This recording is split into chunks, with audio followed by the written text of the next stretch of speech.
All across America, states are hurting, and schools are facing catastrophic cuts, devastating cuts. California, as we all know, is something like $40 billion in the hole. My home state of Illinois is about $3 or $4 billion short as well. They are all cutting education. Just 600,000 education jobs are at risk of being cut. And can you imagine if class size goes from 25 to 40, what that would mean for our students? Can you imagine if we lose librarians and social workers and counselors? We have to keep moving forward. We cannot afford to take a step back. In the effort of moving forward, the American Recovery and Reinvestment Act is making the largest investment in education in U.S. history, $100 billion in emergency aid for public schools and colleges. There are billions of dollars in construction bonds and state stabilization funds that can go to school modernization, creating jobs and classrooms for the 21st century. We need to invest this money quickly, thoughtfully, and transparently to protect children, to create jobs, and to drive much-needed reform. We need to see every state moving towards reform, but we want to make sure they know the money is coming. The Secretary's confidence in the White House proposal and his department aims to restore and keep educational system intact for the sake of the students and the country. It's so critically important that this tough time we keep teachers teaching and we keep students learning. There's nothing more important we can do. And again, I'll just repeat, I just fundamentally believe we have to educate our way to a better economy. It's the only way to get there. We're fighting to save these kids. These kids don't have a chance if we don't do the right thing by them. Everybody else here appreciates all the help.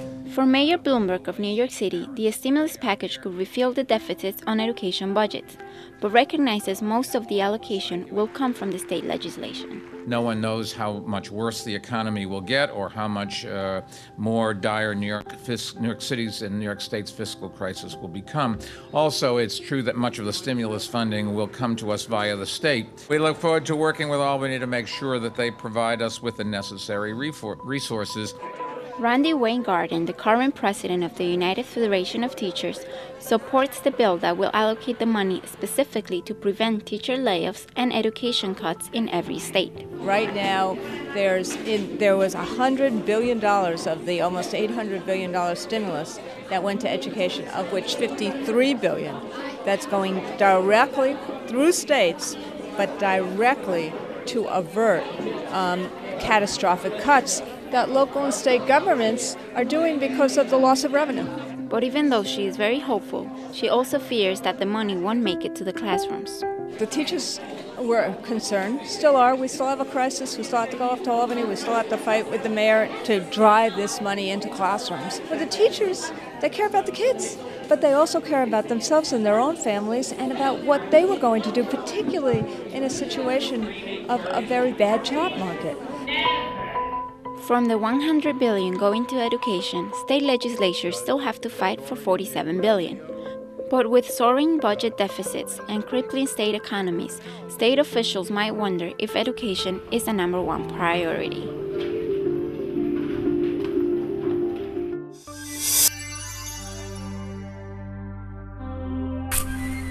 Let's start with Lily Eskelsen. Given what we know now, is that money that's been appropriated going to the places that are going to be short in a rough economy? We're going to make sure that it goes where it needs to go. And I was interested in watching this film.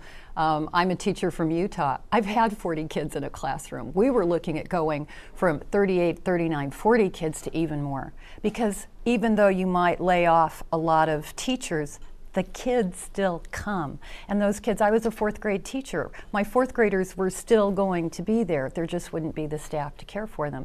So there is a group of education advocates, and I represent the largest of them, the National Education Association, that is going to be watchdogging this like nothing we've ever done before. We are convinced that President Obama's heart is in the right place and that he also is going to say, I'm going to make sure that there are systems in place to make sure this money goes where it's needed, and it's needed to make sure children have the staff and the services that will meet their needs.